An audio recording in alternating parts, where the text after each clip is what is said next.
کبھی سوچا ہے کہ ہمیں بچپن سے یہی سکھایا جاتا ہے کہ ہر موقع کو ہاں کہو، کوئی چانس مت چھوڑو، یہ کامیابی کا فارمولا سمجھا جاتا ہے؟ لیکن کیا ہو اگر یہ فارمولا ہی ٹھیک نہ ہو؟ کیا ہو اگر اصل کامیابی کا راز ہاں میں نہیں بلکہ ایک سوچے سمجھے نہیں میں چھپا ہو؟ آج ہم اسی ایک غیر روایتی نظریے کی گہرائی میں اتر رہے ہیں۔ ہمارے پاس سلیم اوان کا ایک مضمون ہے، وہ نفسیاتی وجہ جس سے نہیں کہنا آپ کی ذاتی اور پیشہ ورانہ ترقی کو تیز کرتا ہے۔ اس کا مرکزی خیال یہ ہے کہ ہر چیز کو ہاں کہنا آپ کو مصروف تو رکھتا ہے، لیکن شاید مؤثر نہیں بناتا۔ بالکل، اور یہ صرف کوئی فلسفہ نہیں ہے، اس کے پیچھے ٹھوس نفسیاتی اصول ہیں۔ ہم دیکھیں گے کہ کیسے قلت کا اصول یا علمی بوجھ جیسے تصورات اس میں اپنا کردار ادا کرتے ہیں، اور پھر ہم اسی آئیڈیا کو سرمایہ کاری کی دنیا پر بھی لاگو کریں گے، ایک ایسا میدان جہاں ایک غلط ہاں تباہ کن ثابت ہو سکتی ہے۔ تو آج ہم یہی سمجھنے کی کوشش کریں گے کہ یہ بظاہر الٹا نظر آنے والا نظریہ حقیقت میں اتنا طاقتور کیوں ہے۔ ٹھیک ہے، تو آئیے بالکل بنیادی بات سے شروع کرتے ہیں۔ مضمون میں ایک بڑی دلچسپ اصطلاح استعمال ہوئی ہے، نیورو بایولوجیکل رگڑ۔ مطلب جب ہم کسی کو نہیں کہنے لگتے ہیں تو ہمارے اندر ایک عجیب سی بے چینی کیوں پیدا ہوتی ہے؟ یہ احساس آتا کہاں سے؟ یہ ایک بہت اہم نقطہ ہے، کیونکہ یہیں سے سارا مسئلہ شروع ہوتا ہے۔ یہ احساس ہماری سماجی بقا کی جبلت سے جڑا ہے۔ ہزاروں سال سے انسان گروہوں میں رہتے آئے ہیں، اور گروہ سے نکالے جانے کا مطلب تھا موت۔ تو ہمارے دماغ میں لوگوں کو خوش رکھنے، ان سے اتفاق کرنے کی ایک بہت گہری پروگرامنگ ہے۔ جب ہم نہیں کہتے ہیں تو ہمارا دماغ اسے ایک ممکنہ سماجی ٹکراؤ کے طور پر دیکھتا ہے، اور خطرے کی گھنٹی بجنے لگتی ہے۔ بالکل خطرے کا الارم بجنے لگتا ہے، اسی لیے شرمندگی محسوس ہوتی ہے۔ مضمون کہتا ہے کہ اس بے چینی پر قابو پا کر آپ ایک مصروف شخص سے ایک اعلیٰ کارکردگی والا شخص بن جاتے ہیں، وجوہات پر بات کرتے ہیں۔ پہلی وجہ ہے قلت کا اصول۔ یہ ہم نے معاشیات میں تو پڑھا ہے، لیکن یہ یہاں وقت اور توجہ پر کیسے لاگو ہوتا ہے؟ بالکل، اور یہ اطلاق بہت دلچسپ ہے۔ معاشیات کہتی ہے کہ جو چیز نایاب ہوتی ہے اس کی قدر زیادہ ہوتی ہے۔ اب اس کو اپنے وقت اور مہارت پر لاگو کریں۔ اگر آپ ہر کام کے لیے ہر وقت دستیاب ہیں تو آپ کی کوئی خاص قدر نہیں رہتی۔ جی، آپ ایک عام شے کی طرح ہو جاتے ہیں، قابل بھروسہ لیکن قیمتی نہیں۔ جب آپ حکمت عملی سے نہیں کہنا شروع کرتے ہیں تو آپ ایک سگنل بھیجتے ہیں کہ آپ کا وقت ایک محدود وسیلہ ہے۔ لوگ آپ کے وقت کی قدر کرنا شروع کر دیتے ہیں۔ پھر وہ آپ کے پاس چھوٹے موٹے کام لے کر نہیں آتے، وہ صرف ان کاموں کے لیے آتے ہیں جو واقعی اہم ہوتے ہیں۔ لیکن کیا یہ صرف تاثر کا کھیل نہیں؟ ہو سکتا ہے لوگ آپ کو قیمتی سمجھیں، لیکن اگر آپ اہم موقعوں کو بھی نہیں کہہ دیں تو؟ شاید اس کا جواب اگلے نقطے میں ہے، ذہنی توانائی۔ مضمون میں علمی بوجھ کے نظریے کا ذکر ہے۔ آپ نے بالکل صحیح رگ پر ہاتھ رکھا ہے۔ یہ صرف تاثر نہیں، یہ آپ کی ذہنی کارکردگی کا کھیل ہے۔ اس کو ایسے سمجھیں کہ آپ کا دماغ ایک کمپیوٹر کی ریم کی طرح ہے۔ اگر آپ نے 20 مختلف ٹیبز کھولے ہوئے ہیں تو جو اصل کام ہے اس کے لیے پروسیسنگ پاور ہی نہیں بچتی۔ صحیح، ہر غیر ضروری ہاں ایک نیا ٹیب ہے۔ بالکل، اور اس سے دو چیزیں ہوتی ہیں۔ ایک، فیصلے کی تھکاوٹ، مطلب اچھے فیصلے کرنے کی صلاحیت کم ہو جاتی ہے، اور دوسرا، بار بار توجہ بدلنا، جس میں ہر بار ایک کام سے دوسرے پر جانے میں ذہنی توانائی ضائع ہوتی ہے۔ نہیں کہہ کر آپ غیر ضروری ٹیبز بند کرتے ہیں تاکہ آپ کا دماغ اپنی پوری طاقت اس پر لگا سکے جسے گہرا کام کہتے ہیں۔ ترقی مصروف نظر آنے سے نہیں، گہرائی میں کام کرنے سے آتی ہے۔ یہ ریم والی مثال بہترین ہے۔ اگلا نقطہ تو اور بھی گہرا ہے، شناخت کی مضبوطی اور مستقل مزاجی کا اصول۔ اس کا کیا مطلب ہے؟ یہاں ماہر نفسیات رابرٹ سیالدینی کا مشہور اصول کام کر رہا ہے۔ ہم انسانوں میں یہ خواہش ہوتی ہے کہ ہم اپنی خود ساختہ شناخت کے ساتھ مستقل مزاج رہیں۔ مضمون کہتا ہے کہ آپ کا ہر نہیں اس شخصیت کے لیے ایک ووٹ ہے جو آپ بننا چاہتے ہیں۔ جیسے اگر آپ ایک عام کام کرنے والے سے ایک اسٹریٹجک لیڈر بننا چاہتے ہیں تو آپ کو ان چھوٹے انتظامی کاموں کو نہیں کہنا پڑے گا۔ اچھا، تو ہر نہیں آپ کی نئی شناخت کو مضبوط کرتا ہے؟ جی، آپ اپنے اور دوسروں کے ذہن میں یہ بات پختہ کرتے ہیں کہ میں اب وہ شخص نہیں رہا جو یہ کام کرتا تھا۔ یہ چھوٹے چھوٹے انکار آپ کی ترقی کی سمت طے کرتے ہیں۔ یہ ملکیتی اثر یا انڈاؤمنٹ ایفیکٹ والی بات بھی بہت دلچسپ ہے۔ ہم عام طور پر یہ گھر یا گاڑی کے لیے سوچتے ہیں، لیکن وقت کو اپنی سب سے قیمتی ملکیت سمجھنا، یہ تو پوری سوچ ہی بدل دیتا ہے۔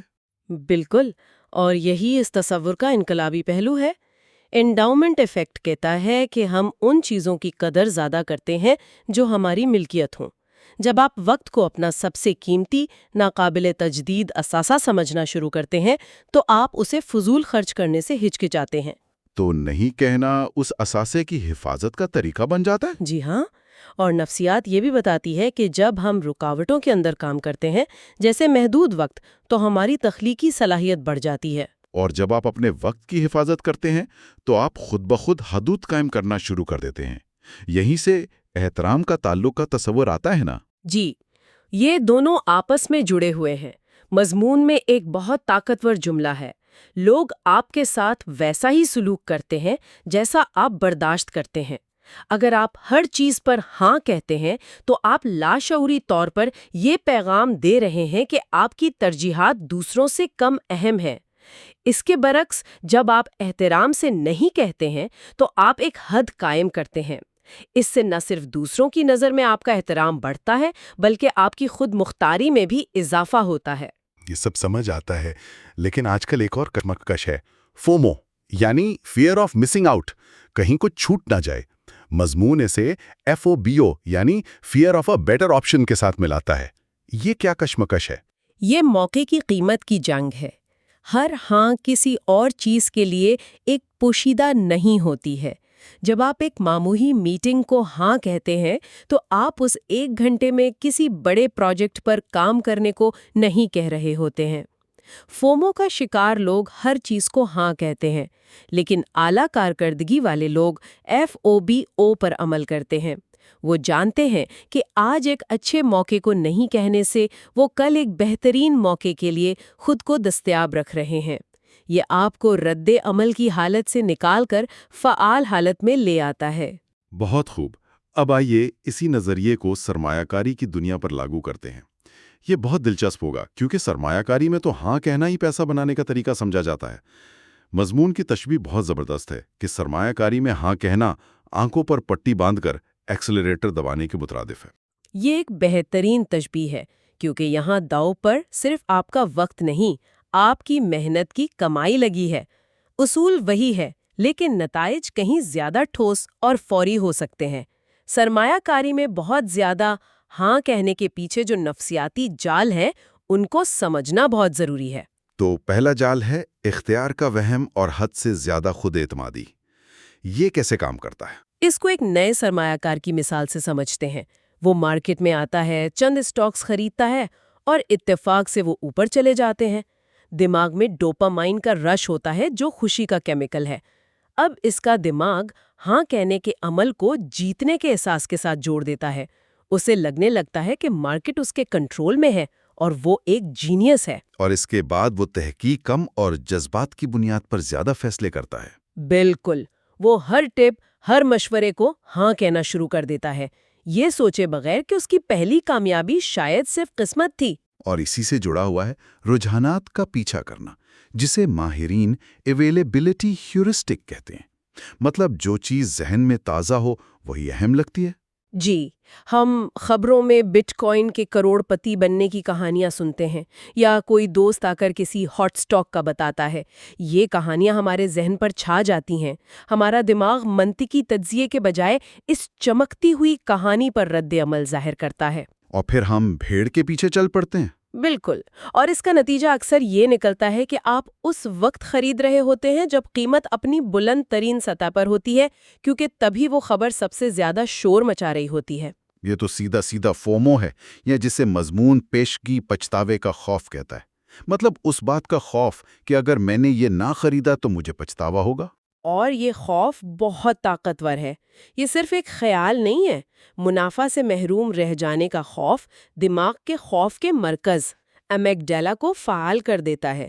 یہ احساس ایک جسمانی خطرے کی طرح محسوس ہوتا ہے۔ اس بے چینی کو کم کرنے کے لیے لوگ اپنی رسک برداشت کرنے کی حد کو نظر انداز کر کے جلدی میں ہاں کہہ دیتے ہیں۔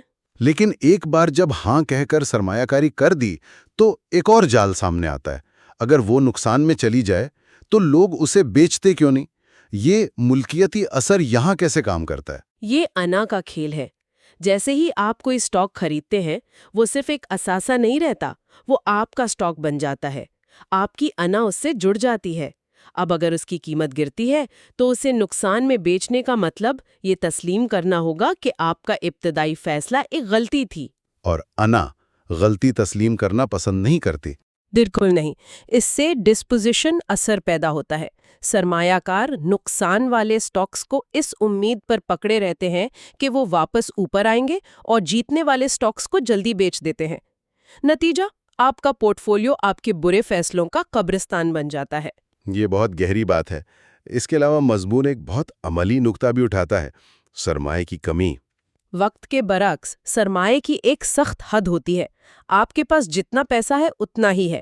جب آپ ہر دوسری معمولی سرمایہ کاری پر ہاں کہتے ہیں تو آپ اپنا سرمایہ چھوٹی چھوٹی جگہوں پر پھنسا دیتے ہیں۔ اب جب کوئی واقعی بہترین موقع سامنے آتا ہے تو آپ کے پاس خشک پاؤڈر یعنی سرمایہ ہی نہیں بچا ہوتا۔ اور آپ وہ ایک بڑی شرط لگانے سے محروم رہ جاتے ہیں جو واقعی فرق ڈال سکتی ہے۔ جی، ہر چیز کو ہاں کہنے سے آپ کے منافع کا اوسط کم ہو جاتا ہے۔ اور کیا اتنی ساری سرمایہ کاریوں کو سنبھالنا ممکن بھی ہے؟ یہ تو واپس علمی بوجھ کی زیادتی کی طرف لے جاتا ہے۔ بالکل، یہ دونوں دنیاؤں کو جوڑنے والا نقطہ ہے۔ اگر کسی کے پاس 50 مختلف اثاثے ہیں تو ان سب پر گہری تحقیق کرنا ناممکن ہے۔ تب آپ سرمایہ کار نہیں رہتے، آپ ایک جواری بن جاتے ہیں جو صرف امید پر کھیل رہا ہوتا ہے۔ اور جیسے ہی مارکیٹ میں بحران آتا ہے، اب گھبرا کر سب کچھ بیچ دیتے ہیں کیونکہ آپ کو خود نہیں معلوم ہوتا کہ آپ نے خریدا کیا تھا۔ آخر میں دستاویز فن منی کے اثر یا ہاؤس منی ایفیکٹ سے خبردار کرتی ہے۔ یہ کیا ہے؟ یہ ایک اور خطرناک نفسیاتی جال ہے۔ فرض کریں آپ نے ایک سرمایہ کاری سے اچھا منافع کمایا۔ اب دماغ اس منافع کو ہاؤس منی یعنی جوئے خانے کے پیسے کی طرح دیکھتا ہے۔ اسے لگتا ہے یہ پیسہ مفت میں آیا ہے۔ اس سوچ کی وجہ سے آپ کی روک ٹوک کم ہو جاتی ہے اور آپ اس مفت کے پیسے سے بہت زیادہ رسک لینے لگتے ہیں۔ مطلب ایک ہوشیار سا ہاں سے کمایا منافع 10 بے وقوفانہ ہاں سے ضائع ہو جاتا ہے۔ بالکل یہی ہوتا ہے۔ تو اس ساری گفتگو کا نچوڑ کیا ہے؟ ہم نے دیکھا کہ چاہے کریئر ہو یا سرمایہ کاری، حکمت عملی سے نہیں کہنے کا مطلب منفی ہونا نہیں ہے۔ یہ منتخب نظر اندازی کے بارے میں ہے، یعنی بہترین کے لیے جگہ بنانے کی خاطر اچھے کو نظر انداز کرنا۔ بالکل، فرق بہت واضح ہے۔ ایک ہاں کہنے والا شخص مصروف اور بکھرا ہوا ہوتا ہے۔ اس کا سرمایہ کاری پورٹ فولیو بھی ایسا ہی بکھرا ہوا اور جذبات سے چلنے والا ہوتا ہے۔ اس کے برعکس نہیں کہنے والا شخص اپنی توجہ مرکوز رکھتا ہے، گہری تحقیق کرتا ہے اور صحیح لمحے کا انتظار کرتا ہے۔ ذاتی ترقی میں نہیں کہنا آپ کی توجہ واپس لاتا ہے۔ سرمایہ کاری میں یہ آپ کے سرمایہ کی حفاظت کرتا ہے۔ ہاں کا استعمال جمع کرنے کے لیے نہیں بلکہ تعینات کرنے کے لیے ہونا چاہیے۔ اور سننے والوں کے لیے ایک آخری سوچ، ان ذرائع نے پیشہ ورانہ ترقی اور سرمایہ کاری پر توجہ مرکوز کی، لیکن کیا ہوتا ہے اگر حکمت عملی سے انکار کے اس اصول کو ذاتی تعلقات یا اپنے ڈیجیٹل استعمال پر لاگو کیا جائے؟ مسلسل نوٹیفیکیشنز، غیر ضروری سماجی ذمہ داریاں، اور کہاں ایک طاقتور نہیں آپ کی زندگی میں ایک واقعی اہم اور زندگی بدل دینے والی ہاں کے لیے جڑا بنا سکتی ہے۔